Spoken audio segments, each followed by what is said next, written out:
қазір мына личный брендпен айналысып жатырмыз ғой. Подписчиктер көбейіп жатыр, известный болып жатырмыз. Қаншама адамдардың арасында. Бұрын қолымыз жетпеген адамдар өздері бізге қол ұшын созып, біздер өздері жаңағы бауырына басып, былай тартып дейміз ғой. Мойындап, былайша айтқан кезде жүрді. Бірақ достар, шын айтайыншы, маған өте қиын. Мен шаршаймын. Действительно шаршаймын. Оңай емес екен бұл личный бренд деген. Өйткені қаншама энергиям кетіп жатыр. Кейде бар ғой, өзімнің астына жұмысым сол қалып кетіп жатыр. Менің сотрудниктерім ұрысып жатыр маған негізі.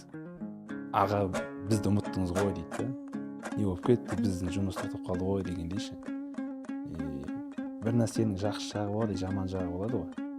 Мен шаршаймын шын, қиналып жатырмын негізі. Но амал жоқ, енді жасау керек, күшею керек. Кейде өзімді сүйреп алып шығамын.